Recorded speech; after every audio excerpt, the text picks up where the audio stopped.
dan akademisi, baik dalam dan luar negeri, secara swadana maupun joint partner.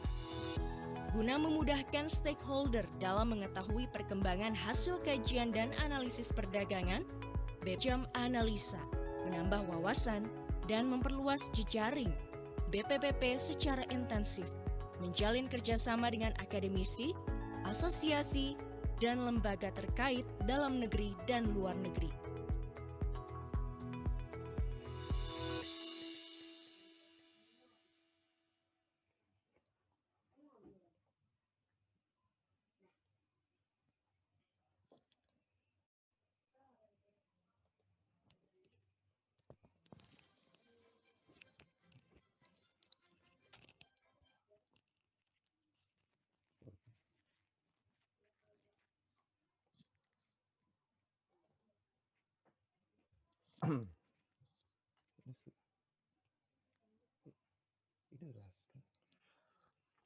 Halo, kembali lagi ke bahan presentasi.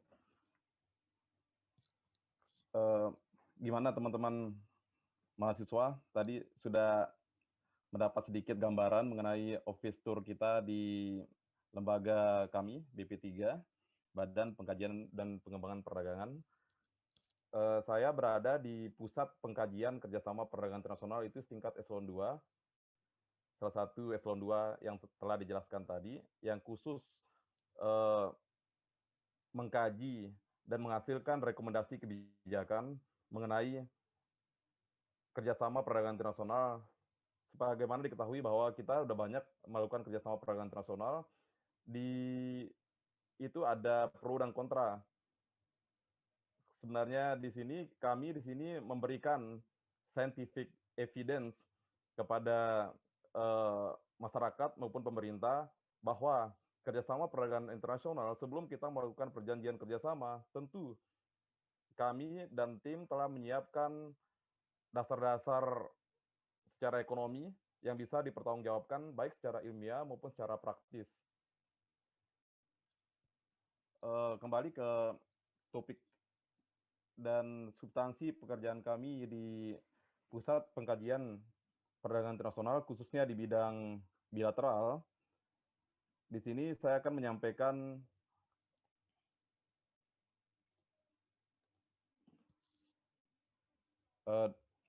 sebenarnya ada 3 hal penting. Yang pertama, kinerja perdagangan, kemudian perkembangan kerjasama perdagangan internasional sudah kita tanda tangani dan sedang kita negosiasikan. Yang ketiga, nanti ada praktis, bagaimana kami menyiapkan penelitian untuk mendukung negosiator, dan kami juga termasuk tim negosiator yang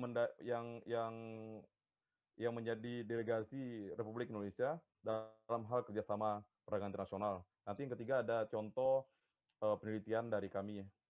Yang pertama, kinerja perdagangan. Ini adalah kinerja perdagangan terbaru yang kami ambil dari data BPS, diolah oleh pusat data kami di Kementerian Perdagangan. Ini data Januari sampai September di pandemi. Kita melihat bahwa mungkin saya langsung ke praktisnya, karena mungkin teori-teori sudah diajarkan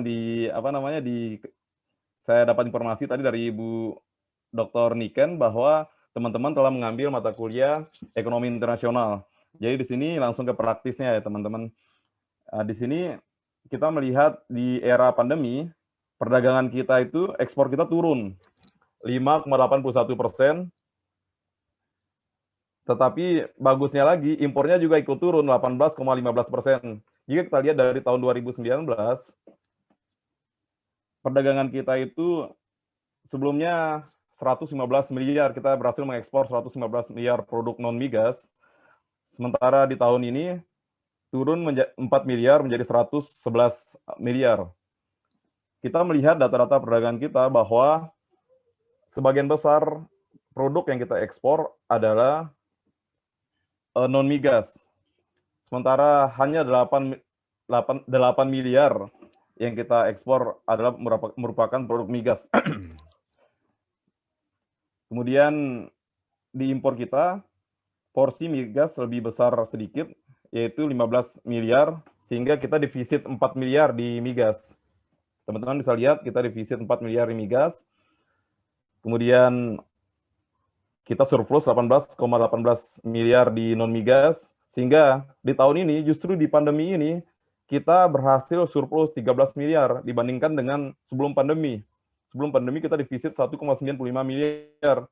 Artinya negara kita ini secara perdagangan bisa mengambil manfaat dari pandemi ini, dan tanda kutip tentunya kita juga nggak menginginkan ada pandemi tentunya. Kita melihat ke mitra dagang kita, 5 besarnya.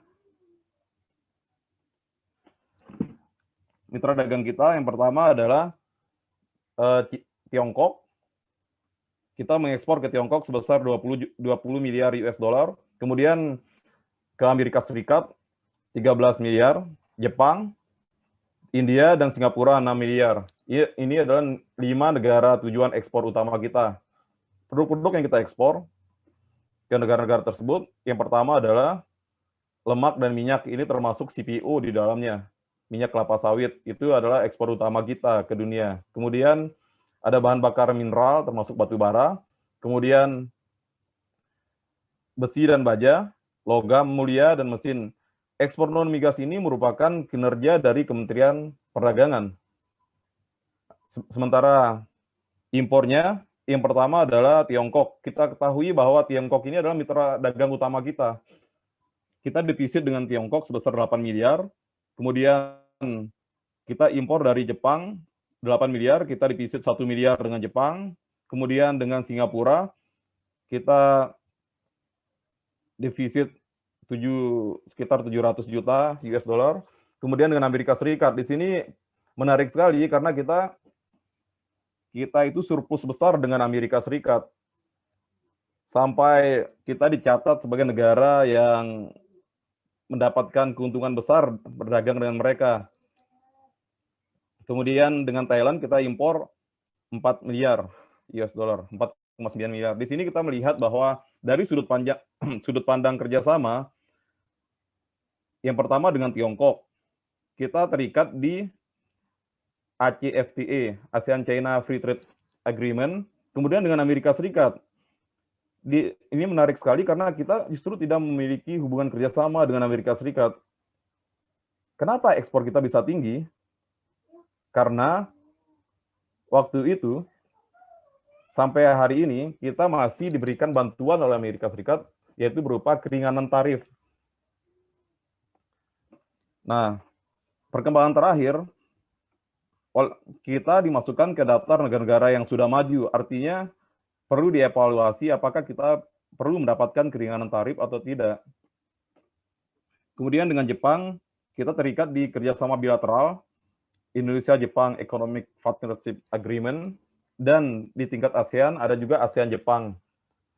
Kemudian dengan India, kita ada hubungan kerjasama di tingkat ASEAN, yaitu ASEAN-India.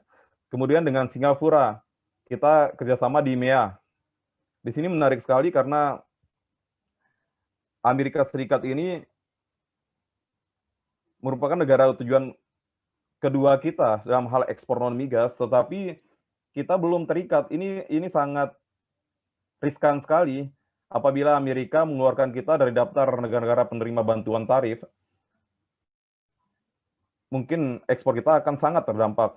Oleh karena itu, di akhir dari presentasi saya, kami telah mengkaji mengenai upaya pemerintah untuk melakukan kerjasama dengan Amerika Serikat, kerjasama perdagangan, untung dan ruginya.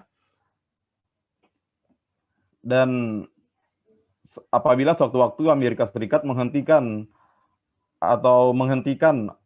pemberian fasilitas tarif tersebut. Ini data perdagangan kita yang di masa pandemi. Kita kembali sebelum pandemi ke tahun 2019, kita melihat bahwa tadi disampaikan bahwa di masa pandemi kita surplus 13 miliar, justru sebelum pandemi kita defisit. Tapi defisitnya tidak terlalu besar, 1,95 miliar. Hal ini dapat disebabkan kalau teman-teman lihat di data sebelah kanan, itu disebabkan karena menurunnya impor yang signifikan dari Tiongkok yang sebelumnya 32 miliar menjadi 28 miliar. Sebaliknya ekspornya ke Tiongkok justru naik dari 18 miliar menjadi 20 miliar. Kalau kita lihat juga di ekspor kita tahun 2019 yang lalu juga turun 5,8%, kemudian impor kita turun 18,15%. 9,12%. Nah, di sini ini menjadi latar belakang, sebenarnya menjadi latar belakang pentingnya sebuah kerjasama internasional untuk menjaga neraca perdagangan. Kalau kita melihat ke negara-negara yang tradisional, kita sebut negara tradisional artinya negara yang sudah biasa menjadi mitra kita kayak Tiongkok, Jepang, India, Singapura, sudah ada ikatan kerjasama. Mungkin itu akan lebih aman karena mereka terikat, tidak dalam tanda kutip tidak semena-mena mereka menaikkan atau menurunkan tarif karena terikat. Dan di Amerika karena tidak terikat, mereka bisa sewaktu-waktu seperti yang mereka lakukan di China, menaikkan tarif sampai 25% sehingga produk kita maupun produk Cina tidak mampu berdaya saing di pasar Amerika Serikat karena harganya tentunya lebih mahal karena ada tarif. Kemudian di sini kinerja ekspor yang lebih detail. Tapi ini datanya tahun 2018 ya, teman-teman. Kita melihat di sini terlihat produk-produk yang kita ekspor ke 7 negara tujuan utama. Yang pertama ke Cina. Sebagian besar produk-produk yang kita ekspor ke Cina itu adalah bahan baku. Seperti CPO, barang setengah jadi. CPO ini termasuk barang setengah jadi karena itu pengolahan kelapa sawit. Kemudian ada besi dan baja, kemudian ada kertas, biji kerak dan abu logam, dan produk kimia. Sementara di Amerika, kita udah sedikit lebih maju. Kita sudah mengekspor produk-produk yang jadi, seperti pakaian jadi.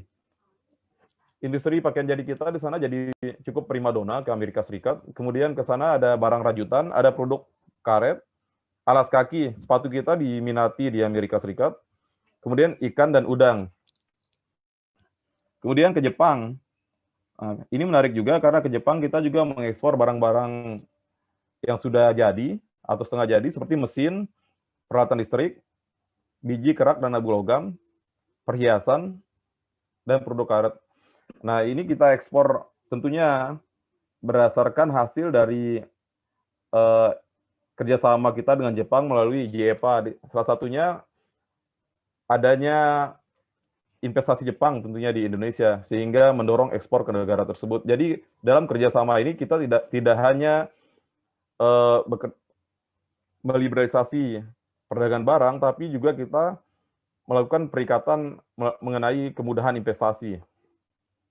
Kemudian di Malaysia ada produk-produk jadi juga seperti CPO, kendaraan bermotor. Korea Selatan ini karena negara ini mungkin relatif kecil ya investasinya di Indonesia dan penandatanganannya baru 2019 kemarin untuk kerjasama bilateral antara Indonesia Korea sudah selesai, sudah rampung, tinggal ratifikasi di DPR sehingga cenderung ekspor kita ke sana itu adalah barang-barang yang belum jadi karena mungkin pabrik pengolahannya belum banyak di Indonesia yang terkait dengan Korea Selatan, sehingga ke sana kita mengekspor besi baja, biji kerak dan abu logam, barang dari kayu, CPO, ada juga mesin dan peralatan.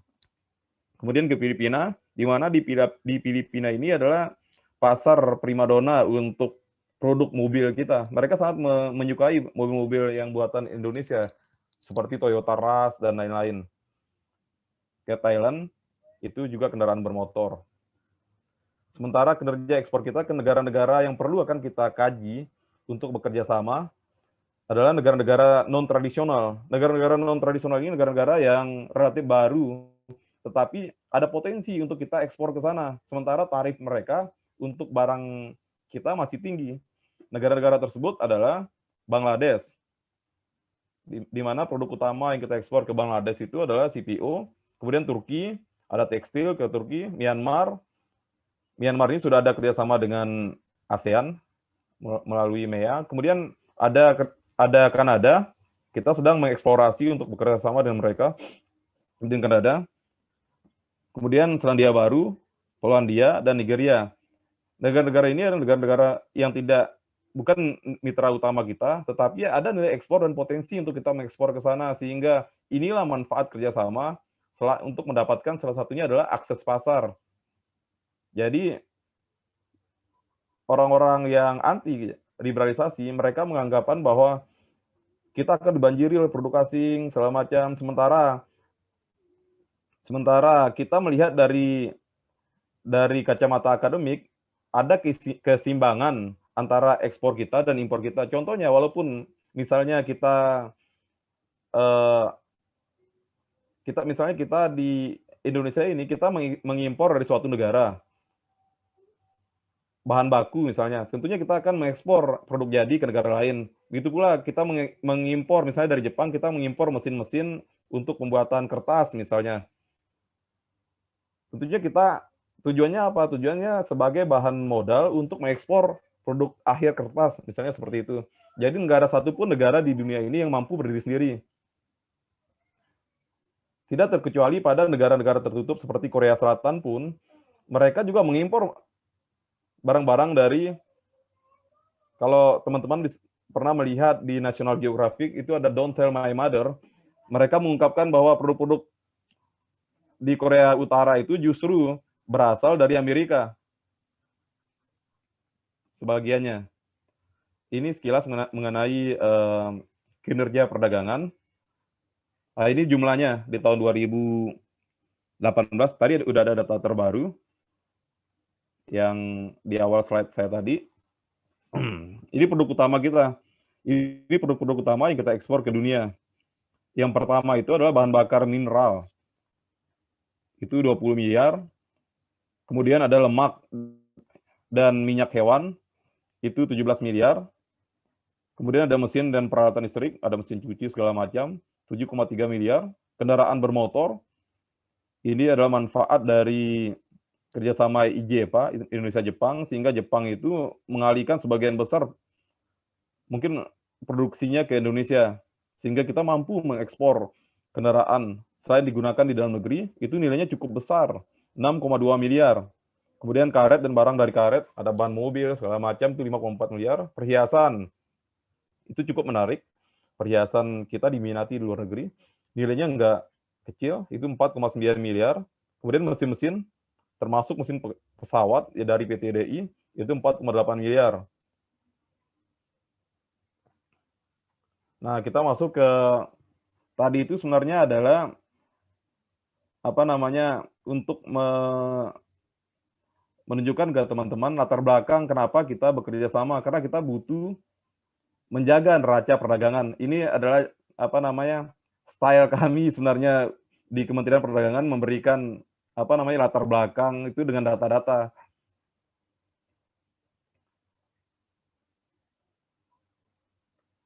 Oke, masuk ke kerjasama perdagangan, karena tadi tujuannya untuk menjaga keberlangsungan ekspor kita, untuk menjaga agar supaya neraca perdagangan kita tetap positif, maka kita melakukan strategi kerjasama perdagangan internasional.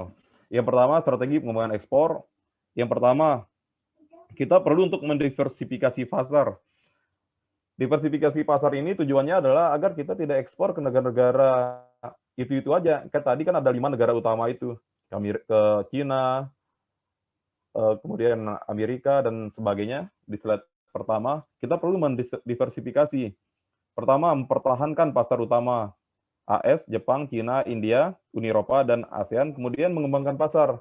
Kita sekarang sedang melakukan penjajakan ke Afrika, Timur Tengah, Asia Selatan, India, Pakistan, Sri Lanka, negara-negara Eurasia. Negara-negara Eurasia ini adalah negara-negara yang sebagian besar adalah pecahan dari Uni Soviet. Itu ada Kazakhstan, Tajikistan, Azerbaijan, dan sebagainya, Uzbekistan. Kemudian selanjutnya kita melakukan penetrasi pasar melalui peningkatan akses pasar melalui perjanjian kerjasama. Kita secara aktif melakukan penetrasi pasar ke negara-negara terutama yang non tradisional dan melakukan perjanjian kerjasama ke negara-negara tersebut dalam bentuk FTA, CEPA, PTA, RCEP. Nanti akan saya jelaskan perbedaannya antara FTA, CEPA, dan PTA. Kemudian kita melakukan pengembangan daya saing ekspor. Kita melakukan market intelligence di luar negeri, di mana Kementerian Perdagangan menempatkan lebih dari cukup banyak ya perwakilan perdagangan. Di sana ada atasi perdagangan, kemudian ada ITPC. Mereka melakukan market intelligence, menggali sumber-sumber daya produk-produk yang dapat kita ekspor, kemudian mereka memetakan pesaing dan bagaimana cara kita memenangkan persaingan di negara-negara tersebut. Semacam ya FBI-nya lah di luar negeri gitu.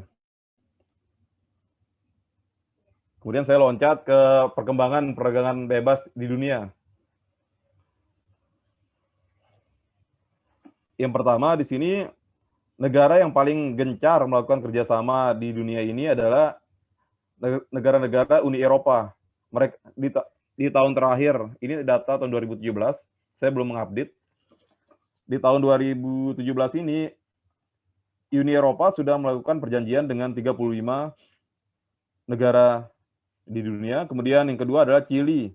Kemudian mitra kita yang paling dekat adalah Singapura, itu sudah 22. Sementara Indonesia itu di bawah Filipina dan Vietnam. Kalau di kawasan ASEAN itu baru 8. Mungkin ditambah 3, sekarang udah 11. Sementara negara lain juga bertambah. Nah, di sini kita melihat bahwa semakin tren dunia itu semakin kecil, semakin sedikit jumlah kerjasama kita dengan negara lain, maka keikutsertaan kita dalam global value chain itu semakin kecil. Kenapa? Karena terutama disebabkan oleh tarif, di mana tarif yang tinggi akan menyebabkan juga harga bahan baku yang tinggi juga, sehingga investasi justru akan mengarah ke negara-negara yang tarifnya yang sudah mulai kecil, misalnya ke Vietnam. Artinya suatu negara, misalnya Jepang atau Amerika misalnya, ingin membuat pabrik Nike. Tentunya mereka menginginkan agar bahan baku yang dari negara lain itu murah, sehingga produk Nike ini harganya bisa ditekan. Nah, kalau di Indonesia, kita memberikan bea masuk misalnya di bahan baku solnya, sementara di Vietnam itu bebas bea masuk, sehingga Vietnam itu ketika mereka mengekspor produk-produk Nike, itu lebih murah dari produk yang diproduksi di Indonesia. Oleh karena itu, maka banyak investasi-investasi, mungkin ada investasi-investasi kita beberapa yang lari ke negara-negara yang sudah banyak ikatan kerjasamanya seperti Vietnam dan lain-lain. Selain isu tenaga kerja, isu tarif ini juga sama nggak kalah pentingnya. Tenaga kerja kan faktor-faktor yang mempengaruhi harga itu selain bahan baku, juga ada faktor tenaga kerja dan faktor tarif dari pemerintah. Semakin tinggi tarif tentunya akan membuat harga itu semakin mahal. Misalnya tarif diberikan 20%, tentunya akan menyebabkan harga suatu produk itu naik bertambah 20%. Sehingga dibandingkan dengan negara yang tidak diberikan tarif.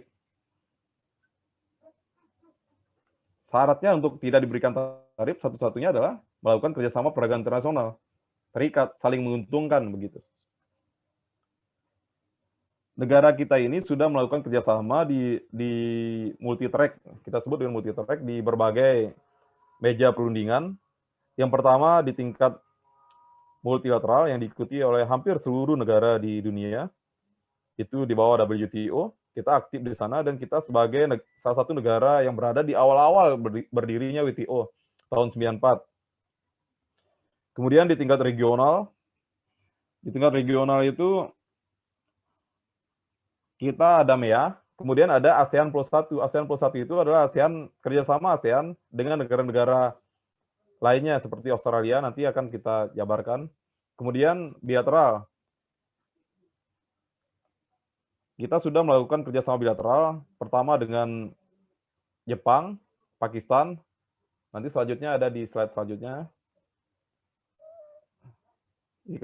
Ini daftar kerjasama bilateral kita, nanti akan saya jelaskan. Nah, kemudian ini adalah sejarah negara-negara di dunia mulai merasakan pentingnya liberalisasi perdagangan. Yang pertama dimulai dari tahun 47. Di tahun 47 itu kita diikuti oleh 23 negara. Di sini berarti Indonesia baru merdeka 2 tahun dan masih menghadapi agresi-agresi militer Belanda dan sekutu sampai tahun 49. Itu ada perundingan yang diikuti oleh 13 negara. Dari tahun 47 sampai tahun 61, negara-negara di dunia itu masih membicarakan tentang tarif, upaya penurunan tarif bea masuk. Kemudian di tahun 64, mulai dari Kennedy Round sampai tahun 2018, isu-isu perdagangan ini sudah mulai berkembang. Mungkin teman-teman sudah belajar tentang apa itu dumping, apa itu intellectual property right, ada dispute settlement, itu ada di mata kuliah ekonomi internasional. Contohnya di dispute settlement mulai dibahas di tahun 94, ini terkait dengan apabila negara-negara lain melakukan kecurangan, kita bisa perkarakan itu ke WTO. Dan kita juga bisa diperkarakan. Contohnya kemarin negara-negara lainnya di dunia ini berupaya untuk agar kita tidak menerapkan label halal, contohnya. Label halal itu salah satu, karena menurut mereka itu bertentangan dengan prinsip-prinsip WTO, perdagangan bebas. Tetapi kita terus mempertahankan agar, karena itu adalah kepentingan lokal kita, kepentingan Indonesia yang sebagian besar adalah umat Muslim. Ini sekilas tentang WTO. Nah, di sini tadi akan saya jelaskan, mungkin sudah dapat di mata kuliah ekonomi internasional, perbedaan antara apa itu PTA, FTA, dan CEPA. Kalau di PTA, yang tadi kerjasama kita dengan Pakistan, itu kita cuma berbicara tentang perdagangan barang aja, terbatas di perdagangan barang. Kemudian FTA, di situ sudah mulai kita masukin perdagangan barang, ada perdagangan jasa. Mungkin teman-teman masih awam dengan perdagangan jasa. Mungkin saya jelaskan sedikit, perdagangan jasa ini meliputi 12 sektor, termasuk sektor jasa pendidikan, di mana ada 4 hal yang akan kita perdagangkan di perdagangan jasa itu. Yang pertama adalah cross border seperti perdagangan barang, kemudian consumption abroad. Consumption abroad ini artinya, contoh di jasa pendidikan, kita mendorong ekspor jasa pendidikan dengan cara mendorong masuknya pelajar-pelajar dari luar negeri untuk belajar di Indonesia. Itulah salah satu bentuk ekspor melalui moda 2. Kemudian yang kita ributkan lagi, di moda 3 ada namanya commercial presence. Artinya ini terkait dengan perizinan boleh tidaknya universitas asing, contohnya untuk membuka cabangnya di Indonesia. Itu moda 3. Ini diatur di dalam FTA. Misalnya dengan Australia, kita bicarakan ini. Mereka pengen banget misalnya membuka universitas Indonesia, tapi tentu kita melihat kemampuan dan kepentingan, tentu masih belum diperbolehkan. Kemudian moda 4, mengatur manusia. Moda 4 itu adalah movement of natural person. Artinya dosen kita bisa dengan FTA ini bisa bekerja di negara-negara seperti Australia, Jepang, maupun mereka bisa bekerja di sini. Tetapi untuk sampai saat ini, di moda 4 jasa pendidikan kita masih menutup. Artinya dosen asing belum boleh bekerja secara tetap di Indonesia. Ini kabar baiknya. Tapi dalam perkembangan tidak menutup kemungkinan guru-guru teman-teman ini akan merasakan dampaknya FTA ini. Oleh karena itu, tidak ada jalan lain selain guru, dosen, segala macam untuk meningkatkan kompetensinya agar bisa berkompetisi dengan dosen-dosen dan guru-guru dari luar nantinya. Karena ini kepentingan ekonomi, jasa, barang ini akan semakin sulit untuk bisa membendung hal-hal seperti itu. Artinya di barang kita harus meningkatkan kualitas barang, di jasa kita harus meningkatkan kualitas sumber daya manusia. Kemudian salah satu yang lain lagi adalah di investasi yang kita bicarakan di FTA. Nah, kemudian naik lagi ke tingkat CEPA. Nah, di tingkat CEPA ini ada banyak sekali yang dibicarakan, tidak hanya barang, jasa, dan investasi. Contoh CEPA ini adalah kita dengan Australia yang paling baru. Indonesia, Australia CEPA, Indonesia Jepang, CEPA juga, Indonesia Korea yang baru kita tanda tangani tahun lalu, di mana saya terlibat sebagai salah satu delegasi di Indonesia Korea. Itu bentuknya juga CEPA. Di CEPA ini kita akan berbicara banyak hal, kita meliberalisasi banyak hal.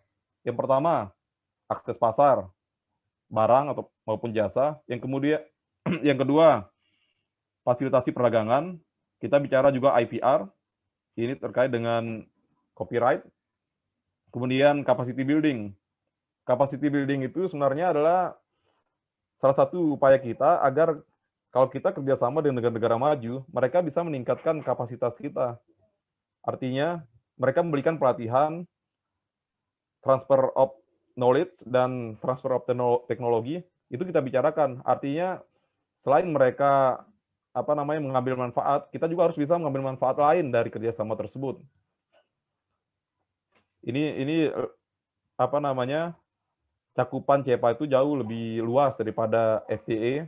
Kalau kita melakukan kerjasama bilateral, umumnya kita mengupayakan agar kerjasama tersebut dalam bentuk CEPA, agar kita bisa, terutama dengan negara-negara maju seperti Australia, agar mereka bisa memberikan capacity building ke produsen-produsen kita.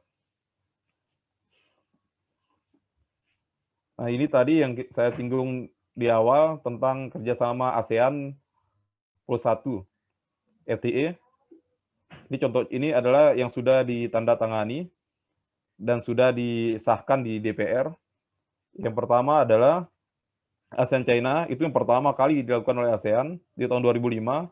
Kemudian setahun setelahnya ada ASEAN Korea, ada ASEAN Jepang, ada ASEAN India tahun 2010, ada ANZ tahun 2012, ada lagi 2018. Untuk lebih memperdalam akses pasar negara-negara ini, Indonesia secara aktif melakukan kerjasama dan sudah melakukan penandatanganan dengan Indonesia Korea tahun lalu 2019, kemudian Indonesia Jepang itu tahun 2008, kemudian ada Indonesia Australia yang baru disahkan DPR Januari 2020. Ini daftar kerjasama bilateral kita. Yang sudah kita tanda tangan itu ada 8. Nah, teman-teman yang ingin menuliskan skripsi tentang ekonomi internasional bisa memilih salah satu dari negara-negara ini. Misalnya yang sudah ditandatangani, teman-teman ingin mengkaji ulang apa benar Indonesia itu mendapatkan keuntungan dengan kerjasama misalnya Australia, Chili, gitu. Ini yang sudah kita tandatangani ada 8. Kemudian yang sedang berlangsung negosiasinya itu ada 8 juga. Nah, kemudian yang sedang kita bicarakan, kita eksplorasi bersama negara-negara mitra itu ada lumayan banyak di sini. Nah, ini adalah terbuka ruang bagi teman-teman mahasiswa untuk mengkaji misalnya Indonesia Djibouti. Apa pentingnya sih kita kerjasama dengan negara-negara tersebut? Nah, kalau pembimbingnya nanya, kenapa? Apa pentingnya negara itu dikaji? Apa pentingnya skripsi Anda? Mungkin karena Indonesia sekarang pemerintah sedang butuh kajian mengenai negara itu salah satu jawabannya gitu. Apa pentingnya suatu skripsi misalnya mengenai Indonesia Peru misalnya. mungkin dari sini karena pemerintah kita sedang mengkaji dan memerlukan banyak masukan mengenai negara-negara yang masuk ke exploratory stage ini. Bagi teman-teman ECOP, silakan nanti mungkin kalau misalnya tertarik dengan kerjasama perdagangan internasional, data-data, sumber data, dan metodologi mungkin nanti saya bisa bantu insya Allah. Nah, ini manfaat, ini sudah teman-teman dapat dari kuliah ya, manfaat kerjasama internasional. Yang pertama, yang paling kecil manfaatnya adalah mendorong daya saing ekspor kita, agar produk kita di negara tujuan itu bisa lebih murah, karena tarifnya hilang. Kemudian mendapatkan iklim usaha yang dinamis, kemudian mengurangi pengeluaran pemerintah untuk biaya proteksionisme. Nah, biaya proteksionisme ini salah satunya adalah subsidi. Sebenarnya subsidi itu adalah salah satu biaya untuk meningkatkan daya saing produk kita. Itu udah banyak diprotes oleh negara-negara lain. Sebenarnya dalam perdagangan itu tidak fair kalau pemerintah itu campur tangan terlalu banyak dalam hal memberikan subsidi, segala macam. Tetapi khusus untuk pertanian kita masih bisa bertahan karena negara-negara lain juga memberikan subsidi seperti Amerika, walaupun namanya nggak langsung subsidi kayak di Amerika, namanya domestic support untuk petani-petani Amerika. Kemudian kita memberikan daya saing investasi asing. Nah, kita memberikan kemudahan masuknya bahan baku dari luar negeri. Kemudian manfaat lain dari kerjasama perdagangan ini adalah meningkatkan kapasitas dan transfer of teknologi. Ini sudah terjadi di kerjasama IJEPA, di mana dalam kerjasama tersebut Jepang ada suatu perjanjian agar mereka itu mentransfer teknologinya dengan kita, dan itu sudah kita rasakan di mana produk-produk otomotif kita sebagian besar komponennya itu sudah berasal dari dalam negeri. Contohnya kayak Toyota Rush, blok mesinnya segala macam itu sudah, atau Kijang Innova itu hampir 90% itu sudah merupakan produk Indonesia. Sebelumnya saya mohon maaf nih karena loncat-loncat ya teman-teman, nanti untuk lebih dalamnya bisa ditanyakan. Ini strategi Indonesia saya rasa kurang begitu penting. Nah, ini adalah contoh penelitian yang kami lakukan. Mohon izin Ibu Moderator, apakah masih ada waktu? Masih ada Pak, kita sampai jam 9.30 nanti materinya. Oh, sampai 9.30. Ya, baru kemudian dilanjutkan Q&A 30 menit. Oh ya. Ya. Terima kasih Ibu. Ini adalah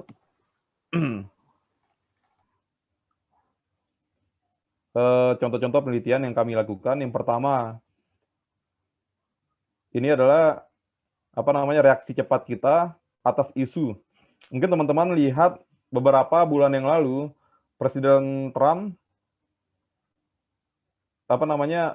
pemerintah Amerika Serikat menyatakan bahwa Indonesia bukan lagi negara berkembang. Mungkin teman-teman milenial itu langsung senang, wah kita udah masuk menjadi negara maju gitu. Padahal itu adalah salah satu politik mereka, salah satu upaya mereka untuk mengeluarkan kita dari skema bantuan tarif. Gerak cepat kami di Kementerian Perdagangan dan kementerian lainnya adalah bernegosiasi dengan mereka dalam bentuk limited trade deal. Artinya ini adalah salah satu upaya awal kita agar Amerika mau bernegosiasi dengan kita atau tidak mengeluarkan kita dari daftar negara-negara yang menerima bantuan tarif. Seperti saya bahas sebelumnya bahwa negara kedua tujuan utama ekspor kita adalah Amerika Serikat, dan kita untung besar.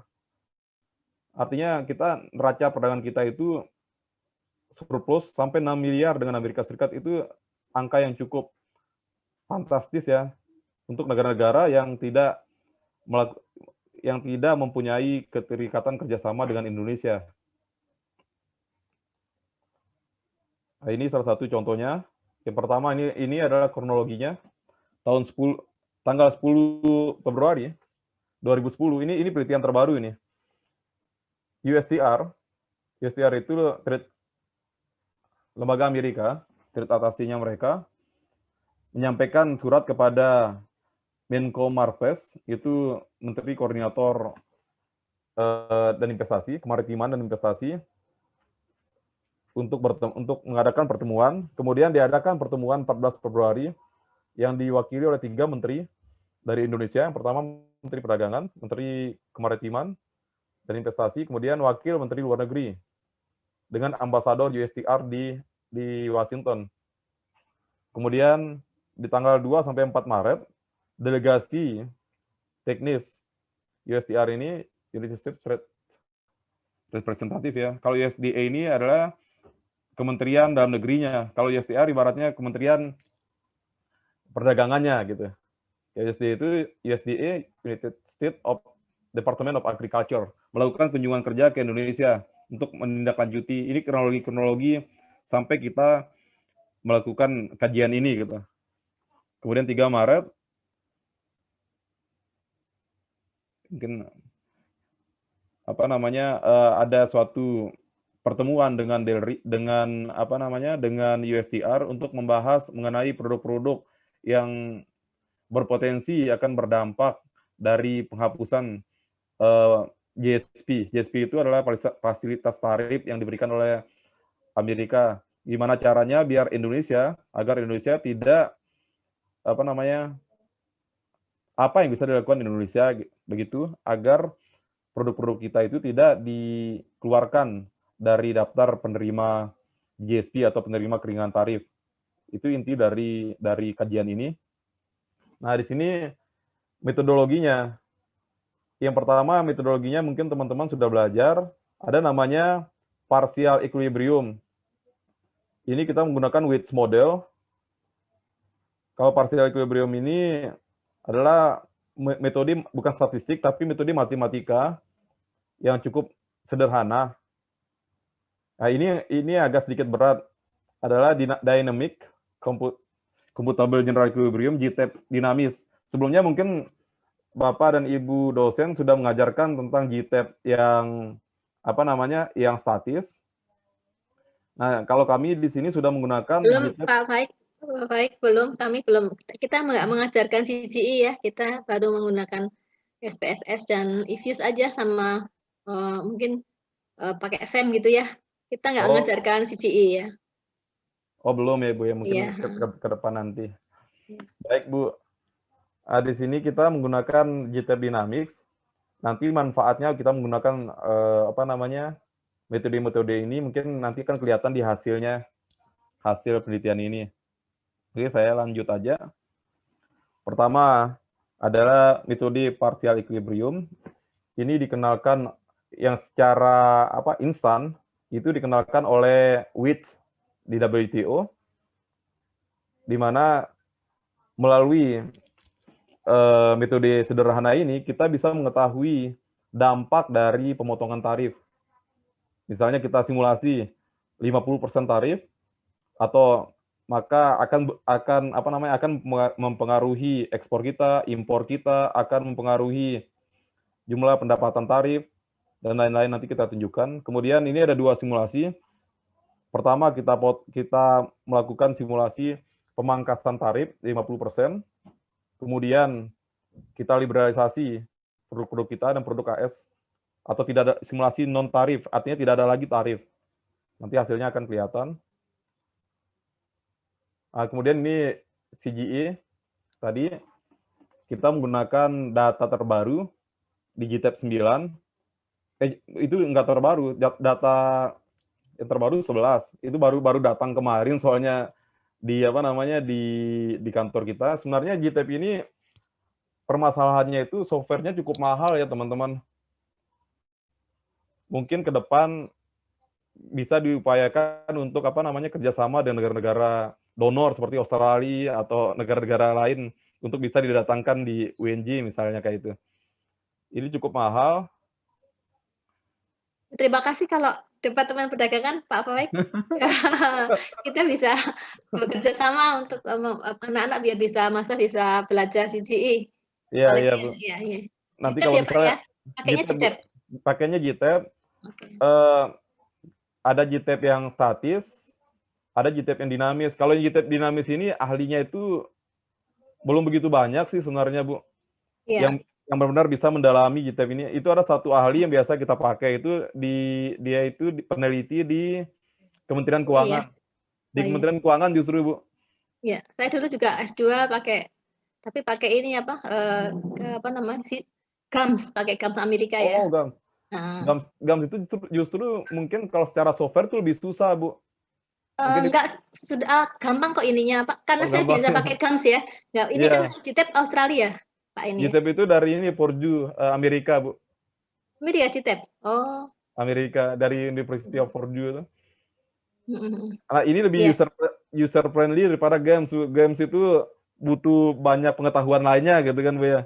Kayak software, model matematika. Kalau ini tinggal klik aja sih sebenarnya, Bu. Lebih Sudah user terbentuk ya ininya, sudah terbentuk, programnya sudah Bu. ada? Oh iya, iya. Ya, Sudah monggo, terbentuk. silakan. Iya, Bu. Di dalam Jadi software ini sudah disediakan datanya, jadi teman-teman nggak perlu cari data lagi. Datanya sudah disediakan, itu data yang dihimpun dari seluruh dunia, kemudian di semua sektor. Kemudian ada di sana kita bisa lihat dampak perdagangan di berbagai hal seperti, dan kita bisa mensimulasi sampai 25 tahun. Sedangkan GTAP statis atau GAMS itu relatif maksimum itu 5 tahun. Perubahannya tidak begitu besar. Tapi kalau GTAP dinamis ini sampai 25 tahun kita bisa melihat arah pergerakan dari ekspor kita, impor kita, pengaruhnya ke GDP, pengaruhnya ke kesejahteraan masyarakat, pengaruhnya ke kehilangan tarif, dan sebagainya. Inilah kepentingan dua negara. Yang pertama, Indonesia itu kepentingannya di produk-produk seperti produk pertanian, produk alas kaki, produk tekstil. Kemudian di Amerika itu ada produk pertanian seperti kedelai, buah-buahan, dan sebagainya. Itu kepentingan Amerika di Indonesia dalam hal non migas. Dan ini nilainya nggak kecil, nilainya sangat besar nih. Ini adalah seperti yang tadi simulasinya, simulasi kita memasukkan simulasi GTAP-nya. Yang pertama kita melakukan kita ingin melihat apakah kita akan melakukan liberalisasi secara penuh atau memangkas semua tarif, tidak ada lagi tarif antara Amerika dengan Indonesia. Kemudian kita simulasi, kita kasih tarif di produk-produk tertentu aja atau 50% aja tarifnya, tidak memangkas semua tarif. Kemudian ini sudah ada ada dinamika, ada kata lainnya itu ada dinamisnya.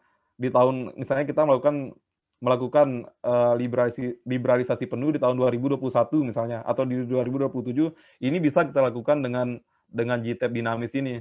Kita ingin melihat apa sih yang terjadi tahun 2027 apabila kita melakukan pemangkasan 100% tarif. Itu di simulasi ketiga nanti. Oke, pertama kita melihat hasil dari partial equilibrium antara Indonesia dengan Amerika. Ini hasilnya dengan data ini adalah teman-teman nanti belajar big data, semua data perdagangan, data ekspor impor kita masukkan ke dalam model. Itu ada ribuan produk. Kemudian data ekspor impor. Kemudian ada data tarif. Itu nanti sumbernya dari tahu. Ini sebenarnya tidak berat, teman-teman. Hanya saja memerlukan sedikit ketelitian karena ini menggunakan big data. Saya yakin kalau misalnya teman-teman memilih metode ini untuk skripsi, ini pertama manfaatnya jelas, terlihat di sini untuk diaplikasikan. Yang kedua, waktunya saya yakin 2 minggu atau 3 minggu skripsinya bisa kelar gitu. Yang pertama, apa sih yang akan kita lihat berdasarkan simulasi PE ini? Ini terlihat bahwa apabila Indonesia dan Amerika memangkas 50% tarif MFN, maka akan berdampak pada trade creation sebesar 2,6 juta US dollar. 2,6 miliar US dollar. Kemudian trade diversion 578. Mungkin teman-teman udah memahami apa itu trade creation dan trade diversion di ekonomi internasional. Nah, mungkin saya jelaskan sedikit. Kalau trade creation ini artinya apabila dua negara melakukan kerjasama, maka negara tersebut akan mendapatkan dampak langsung dari kerjasama tersebut. Maka terciptalah trade creation.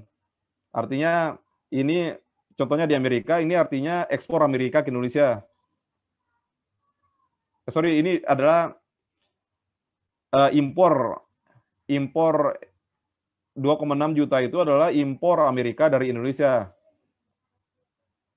Nah, sedangkan trade diversion itu artinya peningkatan perdagangan karena adanya kerjasama ini dinikmati oleh negara-negara di luar Amerika dan Indonesia, itu namanya trade diversion. Mungkin kalau di sini akan kalau di secara Zoom itu karena ini perhitungan matematis akan sedikit sebenarnya ini nggak susah, cuma butuh pertemuan langsung aja sih sebenarnya. Nah, ini jadi impor Indonesia impor Amerika dari Indonesia apabila kita memangkas 50% tarif akan meningkat sebesar 2,6 miliar. Sementara impor Indonesia lebih kecil yaitu 2,8 miliar. Nah, sementara trade diversion ini adalah impor Amerika dari negara-negara non kerjasama, artinya negara-negara lainnya, yaitu akan meningkat 578 juta. Ini juta.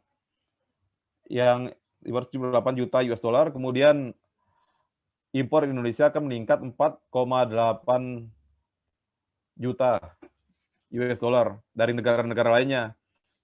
Yang terpenting kita lihat di sini adalah trade creation harus lebih besar daripada trade diversion. Artinya kerjasama kalau trade creation lebih besar dari trade creation, artinya kerjasama ini bermanfaat bagi kedua belah pihak. Tetapi apabila trade diversion itu lebih besar daripada trade creation, artinya tidak ada gunanya kerjasama ini. Mendingan dibiarin aja. Kita manfaatkan aja WTO. Tidak perlu kita melakukan perikatan bilateral maupun regional. Kemudian ini adalah kenaikan total impor. Artinya impor secara total. Rumusnya adalah trade creation ditambah dengan trade diversion, ketemulah nilai kenaikan impor secara total, di mana Amerika akan mendapatkan kenaikan impor dari Indonesia dan dunia sebesar 3,2 miliar US dollar, sedangkan Indonesia lebih kecil. Nah, selain dari 3 komponen ini, trade creation, trade diversion, kenaikan impor, kita juga bisa menghitung peningkatan kesejahteraan atau surplus konsumen dengan metode ini, di mana peningkatan kesejahteraan Amerika itu akan lebih tinggi dari Indonesia sebesar 243 juta, sementara Indonesia peningkatan kesejahteraannya hanya 135 juta. Hal ini karena orang-orang Amerika sana, orang-orang konsumen di Amerika mendapatkan harga produk dari Indonesia itu lebih murah di sana karena tidak ada tarif. Karena seperti kita ketahui bahwa perdagangan itu sebenarnya ada 2 sudut pandang. Salah satunya adalah meningkatkan kesejahteraan konsumen.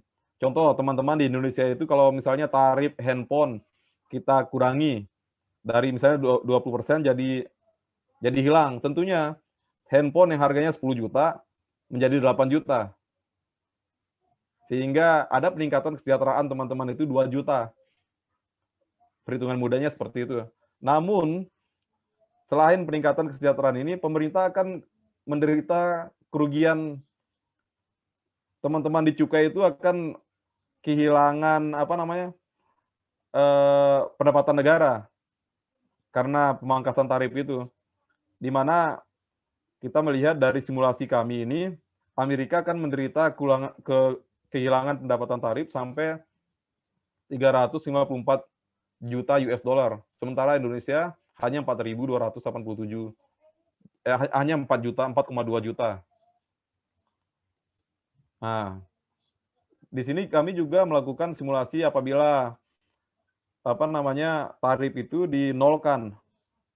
Ini bisa lihat perbandingannya, di mana semua angka-angka ini meningkat 2 kali lipatnya atau lebih. Contohnya, apabila tarif produk Indonesia dinolkan oleh Amerika Serikat, maka ekspor kita akan meningkat 5,2 miliar di Amerika Serikat. Sementara impor kita hanya 87 juta peningkatannya.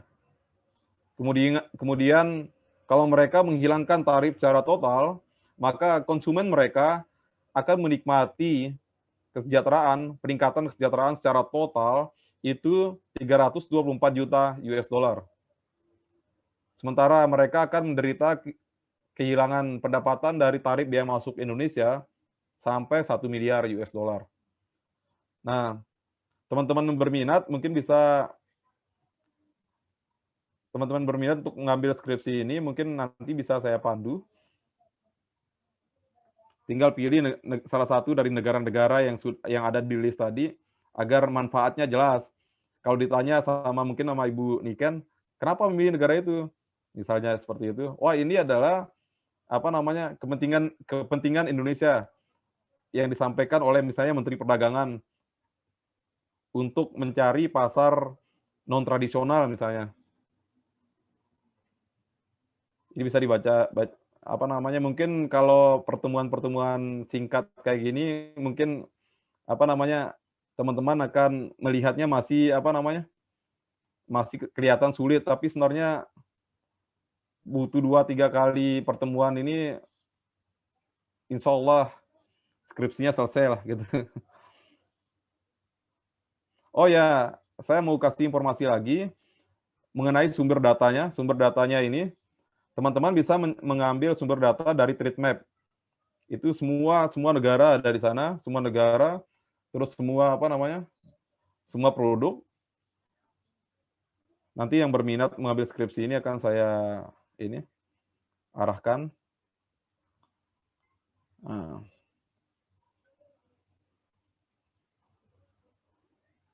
Nah, dari hasil 2 simulasi itu bisa kita simpulkan bahwa sebaiknya kalau boleh gitu kan, misalnya kalau misalnya pemerintah Indonesia dan pemerintah Amerika menyetujuinya, maka yang paling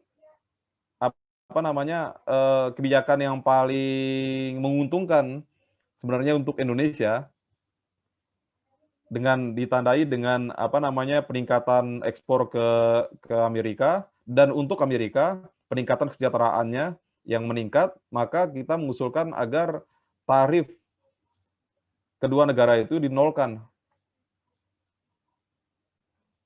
Jika melihat dari ini untuk Amerika itu kesejahteraan mereka akan jauh meningkat sampai 324 juta. Tetapi dari sudut pandang kita, ekspor kita akan juga meningkat cukup signifikan sampai 5 miliar peningkatannya apabila kedua negara menerapkan tarif 0%.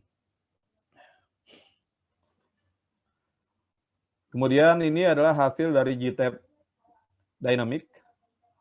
Nah, di sini Datanya pun dynamic ya, sampai kita mencoba melakukan simulasi sampai tahun 2029. Di mana hasil simulasi kita ini mendapatkan bahwa mendapatkan bahwa untuk pertumbuhan ekonomi, maka untuk mendapatkan pertumbuhan ekonomi yang tinggi akibat kerjasama, bukan akibat yang biasa ya, akibat kerjasama dengan Amerika, maka kita di sini saya mungkin sekilas saja ya, maka simulasi yang kita anjurkan adalah simulasi 1A. Apakah itu simulasi 1A? Kita kembali ke atas. Simulasi 1A-nya itu adalah juga kita merekomendasikan agar kedua negara memangkas 100% tarifnya. Artinya tidak ada lagi tarif bea masuk untuk produk-produk ini, produk 575, baik di Amerika maupun di Indonesia. Karena bermanfaat bagi pertumbuhan ekonomi, peningkatan kesejahteraan, dan peningkatan neraca perdagangan. Nah, dari hasil simulasi-simulasi ini, selain itu ada juga yang belum kita tampilkan. Kita juga menggunakan statistik EFUS, itu namanya gravity model. Selain melakukan pendekatan matematis, kami juga melakukan pendekatan statistik untuk mengontrol hasil dari pendekatan matematis ini. Pesan yang ingin saya sampaikan di sini bahwa dalam meliberalisasi perdagangan, pemerintah itu tidak hanya pendekatan politis luar negeri, tetapi di sini tim dari Kementerian Perdagangan juga menghadirkan scientific evidence kepada masyarakat bahwa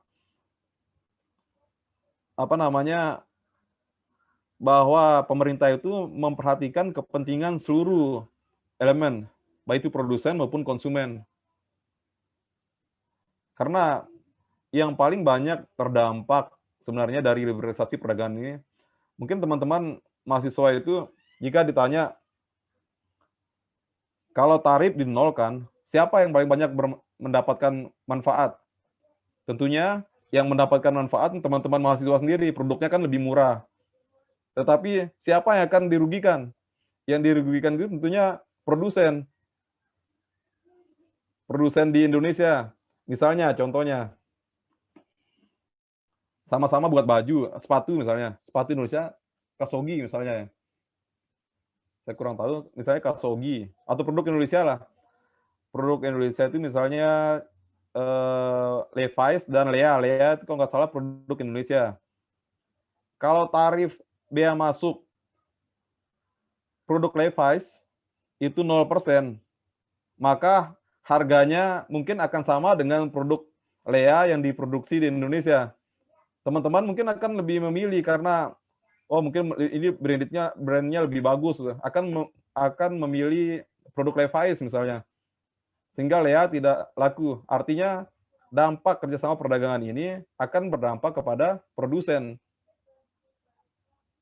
Tetapi yang paling banyak berteriak adalah konsumen. Teman-teman, tapi dengan adanya scientific evidence, penelitian, kita balas. Misalnya, ada yang tidak setuju dengan penelitian dari Kementerian Perdagangan. Itu Kementerian Perdagangan itu sangat terbuka sekali untuk untuk mendapatkan masukan-masukan dari akademisi. Misalnya, kami nggak setuju di sini karena merugikan. Kami tidak setuju dengan kerjasama dengan Jepang, peningkatan kerjasama dengan Jepang, karena berpotensi terhadap produk-produk A, B, C gitu. Itu artinya produk ilmiah harus dilawan dengan penelitian juga gitu. Udah gitu. Ini kajian Indonesia Australia, mungkin nanti aja. Mungkin demikian presentasi dari saya. Mohon maaf kalau ada kekurangan dan suara saya ini agak-agak berat, Bu Ika dan Bu Niken, karena lagi flu. Saya kembalikan ke Ibu moderator untuk sementara. Demikian, wassalamualaikum warahmatullahi wabarakatuh. Waalaikumsalam warahmatullahi wabarakatuh. Baik, terima kasih Pak Muhammad Fawaik atas materi yang sudah disampaikan. Selanjutnya kita bisa langsung masuk ke sesi diskusi dan tanya jawab. Nah, untuk sesi diskusi dan tanya jawab ini akan dipandu oleh Bapak Muhammad Yusuf. Kepada Bapak Muhammad Yusuf, dipersilahkan. Ya, terima kasih Ibu Ika atas kesempatannya dan terima kasih kepada Pak Fawaik yang sudah menyampaikan materi yang luar biasa terkait perdagangan kerjasama internasional. Kita sudah mendapatkan ada sekitar 5 pertanyaan. Saya coba ambil beberapa untuk Pak Yusuf, mohon maaf. Ya, Bu. Mungkin sebelum mahasiswa mengutarakan dibacakan pertanyaannya, boleh saya tanya ke Pak Fawaik dulu sebentar. Iya, silahkan Ibu, silahkan. Pak, ini berkaitan tadi dengan tawaran Pak Fawaik tadi ya, yang mungkin kerjasama ya.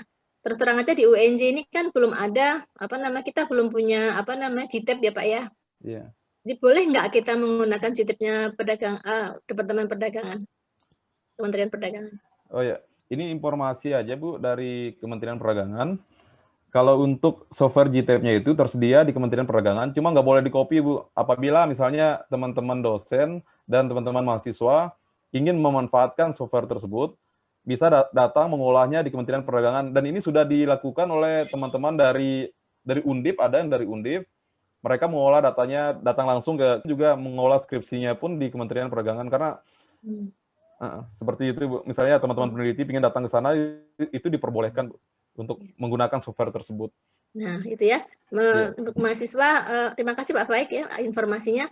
Mahasiswa kalau mau membuat skripsi yang berkaitan dengan kebijakan-kebijakan perdagangan internasional ya, termasuk tarif misalnya. Di situ ya banyak sekali parameter-parameter ya Pak Faik ya.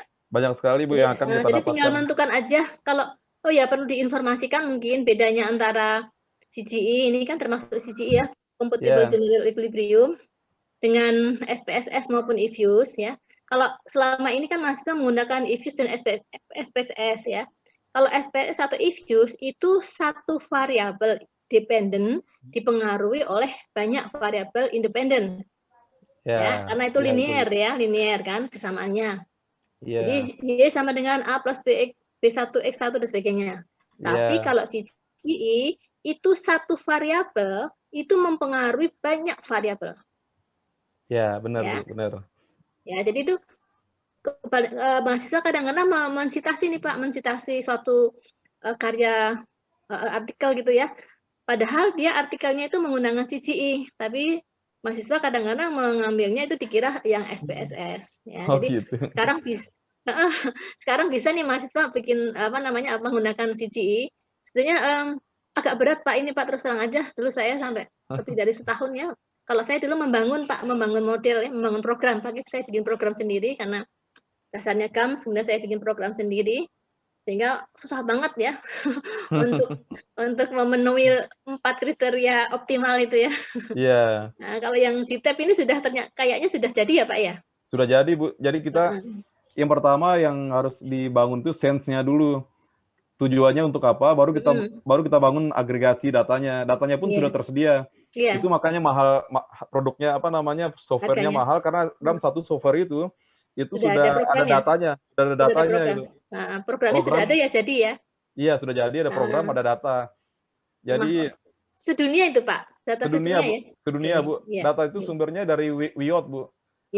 Kalau misalnya Ibu pakai GAMS biasanya itu datanya mungkin input output yang enggak, GAMS hanya sekedar software Pak.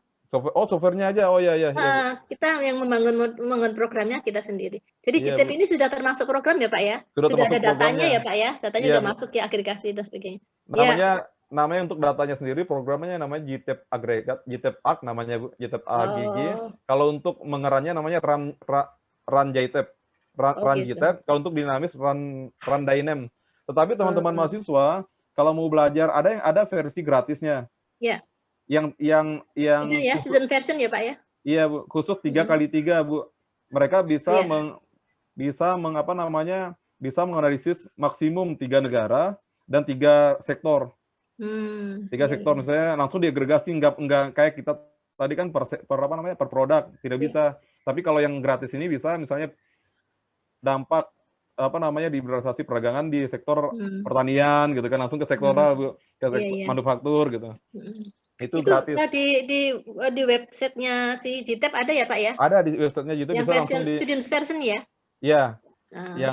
yang free-nya Bu. Tapi kan datanya harus bangun sendiri atau boleh minta Departemen Perdagangan? Datanya itu ada di situ juga Bu, cuma datanya 3x3 tadi Bu, 3 negara dan 3 sektor.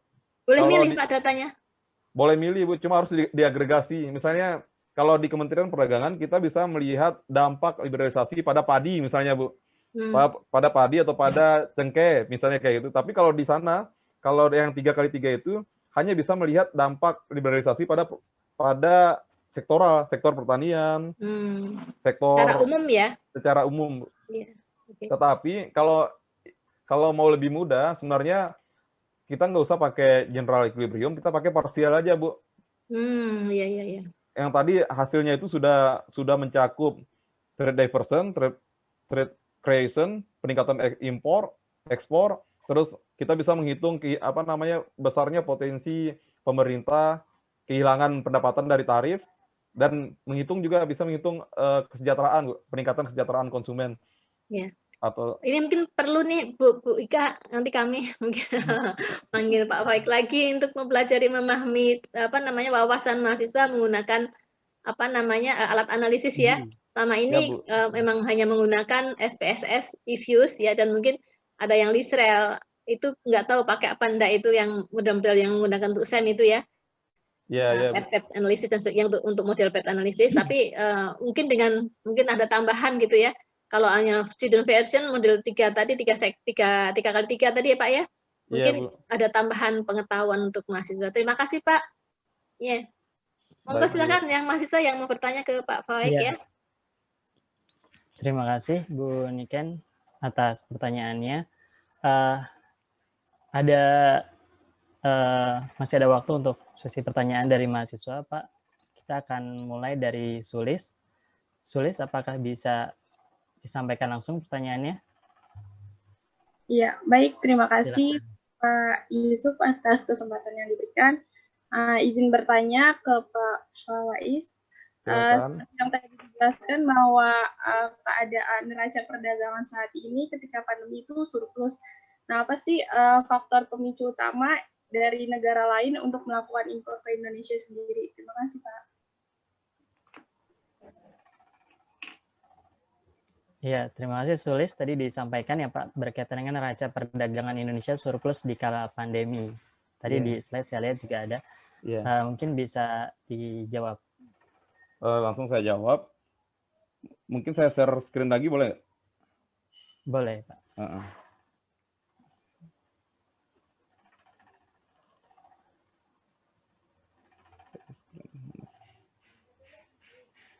Nggak ada ini.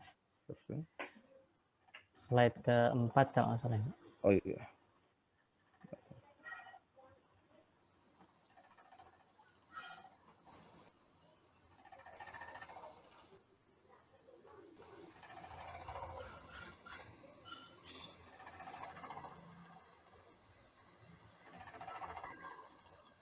Oh ini dia. Ya. Di saat ini, sebenarnya kalau secara secara umum kita melihat di sini bahwa kenapa kita surplusnya cukup besar sementara ekspor kita turun juga gitu kan. Itu disebabkan karena kita terbantu dari impor kita yang penurunannya jauh lebih besar.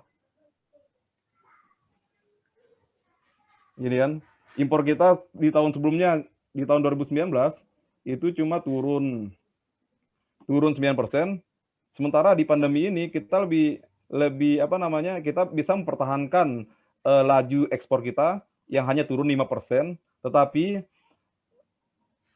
penurunan impor kita itu sampai 18%. Di sini terlihat bahwa ada penurunan impor yang berasal dari Tiongkok, itu faktor penyebab utamanya. Karena di pandemi ini yang negara-negara di awal-awal tahun terdampak pandemi itu adalah Tiongkok, di mana penurunan impor kita dari Tiongkok itu yang sebelumnya 32 miliar turun menjadi 28 miliar. Sementara ekspor kita itu naik ke Tiongkok. Ekspor kita itu naik 2 miliar dari 18 di periode sebelumnya menjadi 20 di periode Januari sampai September 2020. Itu penjelasan makronya seperti itu. Mungkin bisa dijelaskan juga Pak, apakah kondisi surplus yang seperti ini baik atau tidak? Karena kan di sisi lain ekspornya juga menurun gitu ya Pak. Sebenarnya dari segi ekspor yang menurun itu tentunya tidak bagus sebenarnya. Tidak begitu bagus. Perlu saya jelaskan di sini, penurunan impor itu juga tidak begitu bagus juga.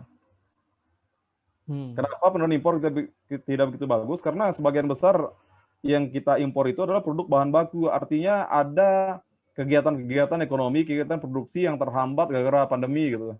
Artinya negara-negara di sini yang seharusnya memproduksi misalnya baju, pabriknya mungkin sementara menurunkan jumlah produksinya sehingga dia tidak perlu mengimpor benang lebih banyak seperti itu. Ya, terima kasih Pak. Jadi kondisi surplus itu belum tentu baik ya Pak ya, dan defisit belum tentu buruk ya Pak ya. Iya. Kalau surplus udah pasti bagus, Mas. Cuma tadi penurunan impor itu belum tentu belum tentu impornya ya. Belum tentu bagus.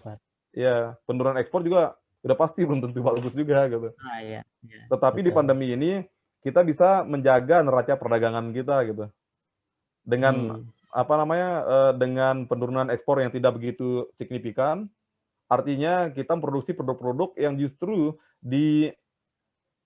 berguna di kala pandemi gitu. Misalnya contohnya produk-produk kita kan masih mendasar produk-produknya kan, seperti lemak dan minyak CPO gitu kan Mas. Itu kan paling tidak walaupun pandemi orang ibarat katanya masih butuh minyak goreng misalnya seperti itu. Artinya produk-produk kita masih produk-produk yang justru naik di kala pandemi gitu Mas, beberapa. Nah, sedangkan impor kita tadi itu neraca perdagangan ini dibantu oleh penurunan impor yang signifikan dan itu tidak bagus juga. Ya, terima kasih Pak. Ya, terima kasih Pak Yusuf. Untuk selanjutnya dari Anissa, silakan Anissa.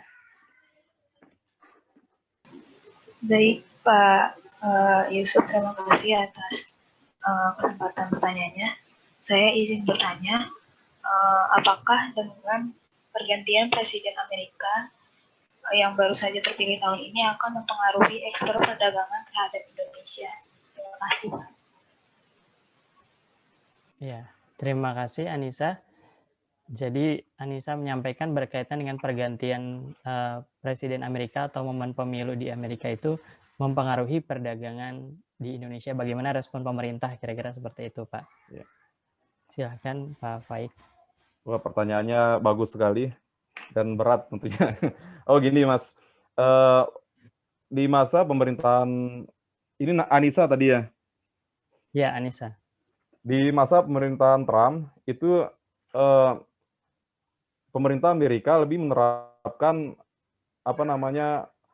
politik luar negeri, politik perdagangan yang proteksionis, yang artinya semua yang tidak menguntungkan Amerika, mereka berupaya untuk untuk dihambat. Seperti misalnya mereka kebanjiran impor dari Cina, mereka meningkatkan tarif produk-produk Cina di Amerika yang dikenal dengan perang dagang.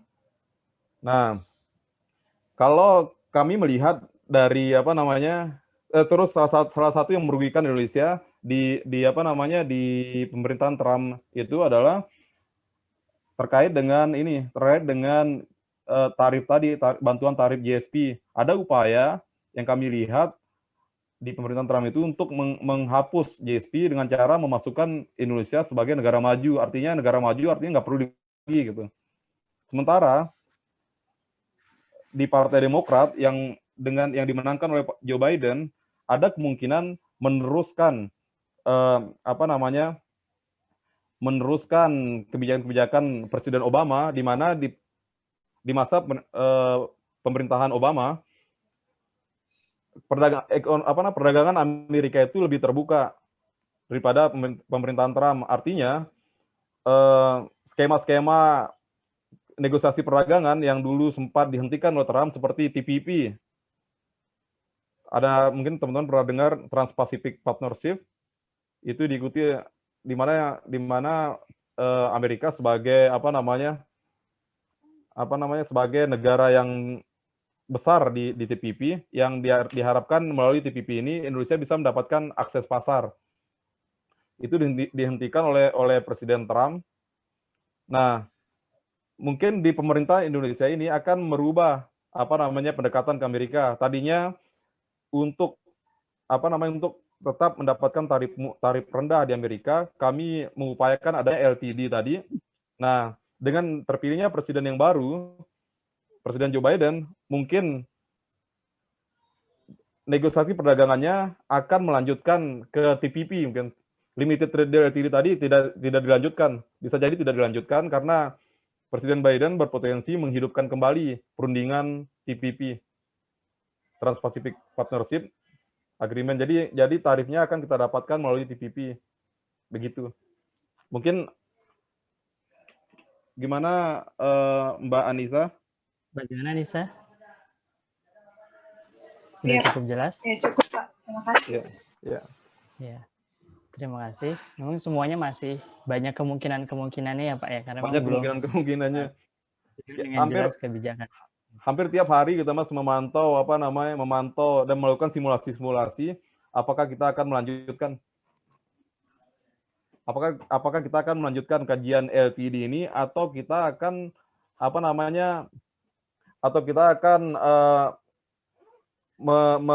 mencoba mengkaji lagi ya, upaya kita di TPP gitu, sebagaimana yang dicanangkan oleh Presiden Obama gitu, seperti itu. Ya, terima kasih Pak. Kemudian dari Dahlia, apakah Dahlia sudah on? Bisa silakan menyampaikan.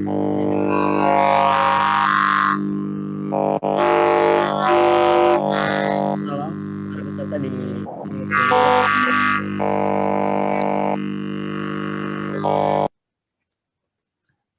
Dahlia. Silakan Dahlia. Tidak terdetek. Sudah terdengar belum? Nah, iya, sekarang sudah. Ya. Silahkan. Terima kasih Pak atas kesempatannya. Saya Dahlia izin bertanya Pak, apa yang menjadikan apa indikator yang menjadikan Indonesia belum mengizinkan dosen luar negeri untuk bekerja secara tetap ataupun sebaliknya? Terima kasih. Ya, terima kasih Dahlia. Berkaitan dengan FTA tadi ya Pak ya, yang ada keterbatasan mengizinkan dosen luar negeri bekerja di Indonesia. Nah, ini mungkin juga saya menyisipkan tambahan pertanyaan, bagaimana juga sebaliknya Pak, peluang dosen Indonesia bisa bekerja di luar negeri dengan FTA ini. Silakan Pak. Terima kasih Pak Yusuf dan Mbak Dahlia. Sebagaimana saya jelaskan tadi bahwa di FTA itu ada kerjasama perdagangan jasa. Di kerjasama perdagangan jasa itu adalah 12 sektor yang dirundingkan. Salah satu sektornya adalah sektor jasa pendidikan. Ada 4 moda tadi. Modanya pertama cross border, kedua consumption abroad. Consumption abroad ini terkait dengan mahasiswa yang boleh tidaknya mahasiswa luar untuk belajar di Indonesia. Kemudian yang ketiga commercial presence. Commercial presence itu terkait dengan boleh tidaknya kita membuka universitas di luar negeri atau orang luar negeri membuka universitas di dalam negeri. Yang keempat adalah movement of natural person. Movement of natural person ini terkait dengan tenaga kerja. Salah satunya adalah dosen. Nah, dalam negosiasi perdagangan ini ada namanya, sebelum kita melakukan negosiasi dengan negara luar, kita melakukan pertemuan dulu dengan sektor pembina. Sektor pembina itu untuk sektor jasa pendidikan adalah Kementerian Pendidikan. Jadi negosiator itu berangkat ke luar negeri itu bersama dengan sektor-sektor pembina. Misalnya pertanian itu sektor Kementerian Pertanian, jasa pendidikan itu adalah Kementerian Pendidikan. Nah, oleh karena posisi Kementerian Pendidikan masih menganggap bahwa pertama dosen-dosen dari luar negeri itu belum dibutuhkan. Yang kedua, berpotensi mengganggu kepentingan dosen dalam negeri. Artinya ini ada upaya memproteksi dosen-dosen dalam negeri. Karena perdagangan itu adalah selain melindungi konsumennya ini mungkin diuntungkan, misalnya mahasiswa sebagai konsumen akan mendapatkan pandangan lain dari dosen luar negeri, tetapi ada kemungkinan kalau misalnya di ASEAN mereka masuk ke Indonesia, kita harus juga melindungi dua ini, harus saling dua sudut pandang ini, produsen dan konsumen. Produsennya tadi adalah dosen-dosen kita. Kita harus melindungi dosen-dosen kita, itu adalah yang pertama. Yang kedua, alasan kita dengan negara-negara mitra kita itu bahwa pendidikan, kita tegaskan bahwa pendidikan Indonesia adalah sosial, bukan trade, kita bilang kayak gitu. Ini adalah sosial, artinya kita belum memperdagangkan semuanya. Tapi beberapa hal kita buka, kayak kursus-kursus kita buka tuh, boleh. Kursus bahasa Inggris misalnya, boleh mereka ke Indonesia, atau guru bahasa Inggris boleh datang ke Indonesia. Tetapi khusus pendidikan yang dilaksanakan oleh pemerintah, yang pendidikan formal, itu adalah sosial, bukan bisnis. Itu terangkan ke mereka. Mereka juga mengerti. Nah, kalau misalnya pertanyaan tadi Pak Yusuf, untuk ke luar negeri, selain skema perdagangan, ada skema namanya ICT, Mas. Intra Corporate Transfer. Itu bisa dimungkinkan negara-negara itu untuk menerima secara B2B. Tanpa, kan tadi itu gunanya dari perundingan itu untuk mengikat apabila sesuatu terjadi gitu kan, untuk mengikat. Sementara kalau ICT ini tidak terikat, bisa suatu waktu pemerintah tidak bisa berbuat apa-apa apabila berhenti atau mendapat permasalahan di luar negeri segala macam. Tetapi itu dimungkinkan kan banyak sekali ekspatriat kita yang ngajar-ngajar di luar negeri. Di Australia itu banyak banget orang-orang kita, apalagi Malaysia. Universitas swasta di Malaysia itu pasti ada dosen Indonesianya itu. Begitu Pak Yusuf. Iya, terima kasih. Apakah sudah jelas? Atau ada yang mungkin saya bisa menambahkan nih Pak Yusuf. Ya. Boleh Bu Dahlia. Jadi dalam era penilaian yang skema yang 9 ban itu loh Mas Yusuf, yang penilaian itu kan ada kerjasama asing itu dipertimbangkan. Sehingga sepertinya nanti ke depan juga mungkin akan bertukar dosen ya Bapak mahasiswa ya. Pak Fawaik mungkin saya informasi. Jadi itu nanti merupakan penilaian kerjasama dengan universitas asing, kerjasama dengan dosen asing sebagai dosen tamu, tapi ya biasanya begitu. Itu akan menambah penilaian atau angka kredit suatu universitas atau mungkin prodi gitu. Jadi ke depan kita juga, kemarin kita sebenarnya kedatangan ya Mas Yusuf ya kemarin ya, kedatangan tapi nggak jadi yang profesor yang dari mana itu Eropa Barat ya, waktu siapa itu? Itu kan nggak jadi karena ada COVID, jadi mereka takut, jadi nggak datang. Jadi ada untuk kerjasama dosen gitu, dosen tamu ada kita. Kemarin juga sudah ada ya, pernah satu tuh siapa tuh lupa tuh, yang keliling-keliling diajak ke Bogor itu loh. Iya. Ya, gitu ya. Mungkin ke depan kita juga ada, jangan khawatir ya mahasiswa kalau nanya dosen tamu dari luar juga ada. Cuman nggak mengajar seperti Presiden University dulu ya. Presiden University itu pakai dosen asing juga ada. Kalau kita belum. Ya, terima kasih. Ya, terima kasih Bu Niken. Dahlia, ada lagi yang ingin ditanyakan?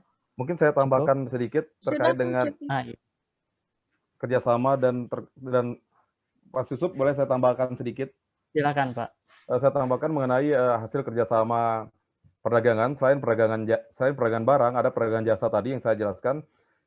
Berdasarkan hasil negosiasi dengan pemerintah Australia yang menghasilkan Indonesia Australia CEPA, kita ada salah satu hasilnya adalah pemerintah Australia menambah kuota untuk working holiday visa.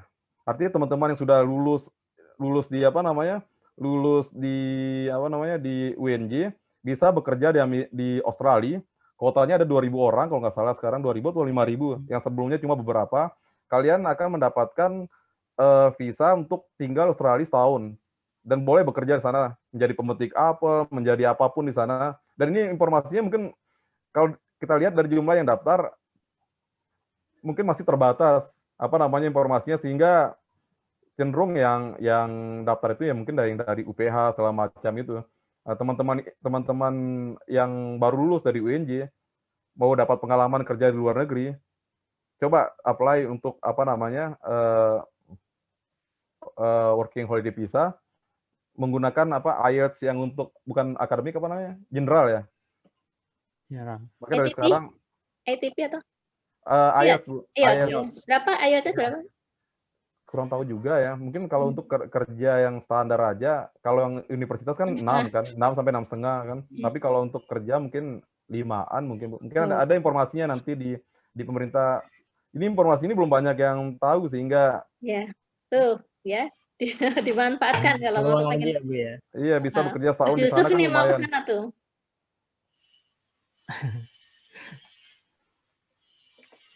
Iya. Ada juga yang bekerja langsung kuliah di sana ketika udah mendapat scholarship di sana, atau sambil memperpanjang visanya karena pingin kuliah misalnya, itu bisa aja di sana itu. Menarik ya. Ya, Itu hasil menarik. dari kerjasama perdagangan selain perdagangan barang tadi. Berapa kotanya, Oh, Pak, iya. tadi? Kotanya berapa? Di Australia semuanya, Bu, semua negara, Bu. Kotanya berapa kotanya? Oh, Kota. kuotanya 2.000 kalau nggak salah, Bu. Saya kurang, sebelumnya kan 1.000 tuh. 1.000 tuh yang dapat tuh kalangan-kalangan tertentu aja gitu. Fresh graduate bisa, Pak? Iya, Bu, bisa. Justru diutamakan fresh graduate, Bu. Karena bekerjanya cuma setahun aja di sana, Bu. Oh, menarik sekali. Iya. Menarik. Ya, mungkin teman-teman nanti bisa memfollow up informasi dari Pak Fawaik ya. Bisa di searching supaya bisa. Mas Yusuf nanti minta ininya tata caranya ya Pak Fawaik ya. Gimana prosedurnya dan sebagainya nanti minta ke ada informasi dan sudah dilaksanakan oleh orang-orang beberapa fresh graduate dari UPH, dari teman-teman yang yang aware dengan informasi dari Australia embassy gitu. Buka aja di embassy, ada namanya working holiday visa gitu namanya. Oh, working holiday visa. Oke. Ya. Iya, Pak. Satu pertanyaan lagi, Pak. Saya boleh. Terkait dengan isu, saya dengar ini dari saya pribadi ya, Pak ya. Boleh, Pak Yusuf. Berkaitan dengan YouTuber sebagai penyelamat devisa negara nih, Pak. Ini kan teman-teman di sini mahasiswa banyak yang suka nonton YouTube. Apakah mereka juga menyelamatkan devisa negara gitu, Pak? Secara tidak langsung kan ada uang masuk ke Indonesia. Nah, ini bagaimana tanggapan dari Bapak? Silakan. Ini adalah salah satu bentuk ekspor dan impor di sektor jasa juga, Mas. Namanya itu moda 1 cross border. Artinya si penyedia jasa tidak harus bertemu langsung dengan si konsumennya. Nah, terkait dengan makanya di Kementerian Perdagangan dulu itu kan sering digaungkan tentang cinta produk dalam negeri. Selama kita melihat misalnya ingin cari informasi tentang kendaraan, kita lihat Fitra Eri, terus ada Ridwan Hanif, kan masih orang-orang dalam, tentunya uangnya akan ke dalam negeri. Tapi kalau kita, artinya YouTube akan membayar kontennya si orang-orang kita. Ya, artinya uang masuk. Apabila kita melihat Korea misalnya kan, vlog-vlognya orang Korea, vlog-vlognya tentang Romsi yang masak-masak itu. Iya. Kita buka yang konten-konten, tentunya yang dibayar kan mereka. Kita sebagai konsumen aja gitu. Walaupun kita secara tidak dirugikan sebenarnya, tapi ada kalau kita nonton di dalam negeri, sebenarnya produk orang luar negeri sana, misalnya si tadi National Geographic atau apalah kita nonton gitu, tapi iklannya itu dari kita, kan iklannya dari Indonesia kan, kita bayar ke dia gitu, YouTube baru bayar ke orang luar negeri gitu. Oh, iya. Itu salah satu bentuk apa namanya, kalau mau ya agar uangnya di dalam-dalam aja, tontonlah YouTuber kita, Konten kreator dari konten kreator, Indonesia ya, Pak. tapi yang bermanfaat tentunya. Saya nggak menganjurkan kreator yang hedonis. Di sini kan mahasiswa misalnya kan banyak banget konten-konten kreator kita yang cara membuat tulisan ilmiah, cara membuat apa namanya, membuat bisnis, apa bertahan di apa, gimana bisnis bisa bertahan di masa pandemi, bukan melihat misalnya kayak Korea, terus maaf kata kayak yang bagi-bagi uang. Contohnya ya begitu. Gimana Mas Yusuf? Bisa menjawab? Ya, terima kasih. Ya. Mungkin boleh Ya, kalau mau kita bisa. nanya-nanya yang lain teman-teman atau Mas Yusuf, masih ada waktu? Masih ada waktu nggak? Masih ada waktu sedikit lagi. Di sini ada beberapa pertanyaan. Silakan teman-teman, ada yang ingin raise hand? Dari Octavia, silakan, ada Octavia. Bisa on? Ya, terima kasih. Yang di chat itu Mas Yusuf, yang di chat tadi ada banyak pertanyaan kayaknya. Iya, di sini salah satunya tadi dari Octavia, ada Octavia? Kalau tidak ada dari Eli Zamilatul? Ada, Pak. Ada Eli Zamilatul? Octavia, Pak. Silakan. Ini Octavia ada, Octavia ada katanya. Oh, silakan, Octavia, silakan. Izin bertanya kepada Yang keras Mbak, yang keras suaranya nggak jelas, agak dekat. Ya, Kurang keras. Terima. Ya, ya. Iya, izin bertanya Pak. Ya, Bagaimana pandangan Bapak mengenai pembukaan lahan kelapa sawit di Papua?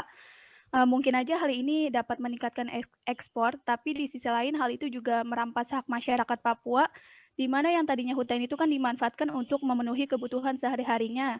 Namun saat ini dialihfungsikan menjadi lahan kelapa sawit. Ya, mungkin itu Pak pertanyaannya. Terima kasih. Ya, terima kasih. Silakan langsung dijawab, Pak. Pertanyaan yang bagus sekali. Kemarin kan seperti kita lihat di CNN ya, yang beredar lagi viral itu, bahwa ada masyarakat sekelompok adat yang apa namanya, yang merasa tanahnya diambil gitu oleh perusahaan Korea yang utama ya, kalau nggak salah di CNN di Papua sana perusahaan Korea. Nah, secara umum begini, banyak kompanya, kalau dari sudut pandang saya pribadi, banyak kompanya-kompanya hitam yang tidak fair dilakukan oleh para penggiat lingkungan yang menyatakan bahwa ini untuk menyerang apa? Menyerang sawit Indonesia di pasar internasional. Tahu sendiri bahwa produk andalan Indonesia yang menyerap banyak tenaga kerja, yang memberikan banyak oksigen dibandingkan dengan produk-produk serupa yang berasal dari Amerika Serikat. Contohnya di Amerika Serikat itu adalah produk pesaing kita adalah minyak kedelai, minyak bunga matahari, di mana kerusakan lingkungan dan oksigen yang dihasilkan oleh mereka jauh lebih sedikit, oksigennya jauh lebih sedikit. Bayangkan aja satu pohon kelapa sawit memberikan oksigen yang begitu besar dan memberikan minyak yang jauh lebih besar daripada, artinya begini, artinya jumlah lahan untuk menghasilkan misalnya menghasilkan suatu satuan minyak kelapa sawit jauh lebih kecil daripada lahan yang dibutuhkan untuk menghasilkan minyak kedelai dan minyak bunga matahari yang dihasilkan oleh Amerika. Jadi kita melihat di sini ada upaya-upaya melalui, saya tidak menuduh, upaya-upaya untuk menjatuhkan sawit Indonesia. Ini upaya ini ketika waktu itu saya udah pernah waktu itu kita akan pertemuan di Belanda, bagaimana si Prancis dengan luar biasa menentang sawit Indonesia dengan tidak masuk akal gitu, menerapkan tarif yang sangat tinggi, sampai satu ton kelapa sawit itu dikenakan tarif 300%. Itu dari segi perdagangan, belum lagi dari segi kerusakan lingkungan segala macam. Saya melihat banyak hal yang tidak fair dari apa namanya mungkin dari aktivis lingkungan, mereka lebih banyak menyoroti masalah sawit Indonesia, di mana sawit Indonesia ini kalau dikembangkan itu akan jauh lebih bermanfaat. Baik Indonesia akan swasembada minyak bumi gitu. Itu kan bisa apa namanya bisa jadikan biosolar, atau secara ekonomi sawit Indonesia itu secara apa namanya minyak sawit Indonesia itu secara kandungan ternyata kandungan nutrisinya setelah diteliti lebih tinggi daripada minyak bunga matahari dan minyak kedelainya Amerika. Jadi yang seharusnya yang lebih dulu diserang oleh misalnya oleh CNN atau apapun itu adalah kerusakan lingkungan yang disebabkan oleh oleh produksi minyak bunga mataharinya Amerika. Sementara kalau di di sawit Indonesia itu ya mungkin ada kerusakan lingkungan, tapi kita nggak bisa kalau kita membandingkan itu kan jangan termakan dari isu-isu dalam negeri gitu kan. Kita melihat dengan fair bahwa mereka juga melakukan kerusakan lingkungan, tapi yang diserang kok malah sawit gitu. Ini adalah suatu upaya kampanye hitam atas perdagangan Indonesia. Itu dari sudut pandang perdagangan, walaupun ada pasti ada yang biosolar atau masyarakat adat. Dan secara ekonomi sawit Indonesia itu secara tidak menutup mata minyak sawit Indonesia itu secara kandungan yang diserap oleh ternyata kandungan nutrisinya sektor sawit ini juga tidak lebih tinggi daripada minyak dan banyak orang bunga matahari dan minyak kedelainya. Jadi teman-teman bisa melihat yang seharusnya dari banyak aspek karena dunia luar sana sangat intens menyerang kita dari segala macam aspek, memanfaatkan orang kita sendiri, ada yang kehilangan tanah adat. Tapi tujuannya apa? Sebenarnya tujuannya itu dagang. Karena minyak kelapa sawit kita lebih bagus, menghasilkan banyak oksigen, lebih murah dari minyak bunga matahari. Gitu. Tapi juga kita juga tidak boleh menutup mata atas kerusakan lingkungan. Itu juga jadi concern gitu, jadi concern kita agar si pengusaha itu juga jangan seenaknya juga membakar lahan. Ikan isunya di Papua itu membuka lahan, perusahaan Korea merupakan perusahaan terbesar di sana di Papua itu membakar lahan kan di CNN ya. Terus ada keluar ibu-ibu yang mengaku itu tanah leluhurnya gitu. Di CNN kan seperti itu ya. Mungkin bisa diusulkan bahwa itu sepertinya kan budaya lokal itu kalau saya boleh berpendapat ya, budaya lokal itu pasti sedikitlah didekati bagaimana, karena memang budaya mereka beda. Kalau mereka itu kan masyarakat adat sejak zaman dahulu kala, karena mereka kan ada masyarakat pantai, ada masyarakat hutan kan gitu ya. Iya, Bu. Ada yang hutan. Nah, itu mereka punya hak, kayaknya mereka tuh punya hak gitu loh. Merasa punya hak.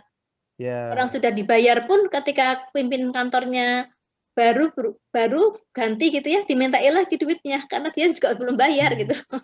Kalau di Papua seperti itu mungkin ya itu didekati secara adat lah bagaimana supaya jadi tidak menimbulkan kontroversi seperti itu. Jadi buat konsumsi asing untuk menyerang Indonesia mungkin ya. Benar Bu, benar. Iya betul.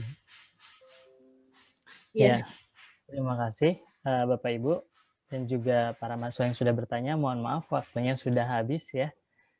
Terima kasih Octavia juga yang terakhir yang sudah bertanya. Yang belum dijawab ada Mas Yusuf?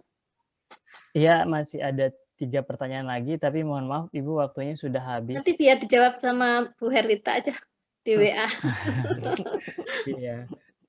Ibu Herlita juga tadi sudah menyampaikan informasi berkaitan dengan working holiday di kolom chat ya. Nanti teman-teman bisa dilihat info lebih lanjutnya. Siapa tahu itu bisa jadi salah satu jalan rezeki dan karirnya kalian nantinya ya. Baik, saya ingin memberikan kesimpulan berkaitan dengan materi pada sesi ini, bahwa kalau kita lihat dari penjelasan Pak Fawaik tadi, tantangan kerjasama perdagangan internasional dihadapi di semua negara di dunia, termasuk di Indonesia. Apalagi di tengah pandemi, volume perdagangan barang dan jasa, kita lihat dari datanya terus menurun, semakin menurun. Nah, Kementerian Perdagangan sudah menyusun berbagai macam strategi internal dan eksternal yang dapat membuat Indonesia tetap bertahan dan terus berkembang dalam kerjasama perdagangan internasional. Sesi selanjutnya adalah penyerahan e-sertifikat secara virtual dari Ibu Niken kepada Bapak Fawaik. Kepada operator, silakan di spotlight. Bagaimana caranya, Mas? Nanti biar urusan operatornya, Bu.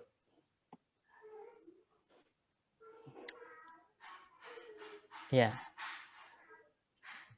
Terima kasih saya ucapkan kepada Bapak Faik, khususnya yang telah memberikan. Terima kasih Pak Muhammad Fawaik ya, atas bantuannya memberikan pencerahan kepada mahasiswa kami. Mohon maaf Bu kalau ada kekurangan. Hari ini suara saya kurang ini Bu, kurang begitu apa namanya, agak-agak serak-serak gitu. Nggak apa-apa kok, nggak bagus kok suaranya. Terima kasih. Informasi-informasi dari Pak Fawaik tadi bisa teman-teman follow up ya. Selain materi yang kita dapatkan, kita juga mendapatkan informasi tentang bagaimana mengolah data menggunakan CGI tadi ya, dan juga ada informasi-informasi lainnya, working holiday visa. Nah, itu teman-teman bisa follow up. Jangan lupa juga teman-teman mengisi absen di link yang sudah disediakan. Setelah ini nanti teman-teman mahasiswa akan lanjut bergabung dengan fakultas ya, kegiatan KKL virtual di fakultas. Untuk sementara kita tutup sesi materi dari Kementerian Perdagangan. Saya ucapkan terima kasih sekali lagi kepada Bapak Fawaik, Ibu Niken, Ibu Herlita, dan Bapak Ibu dosen lainnya, Ibu Ika, dan juga mahasiswa yang terus semangat ya mengikuti KKL virtual ini. Saya selaku MC dan moderator undur diri.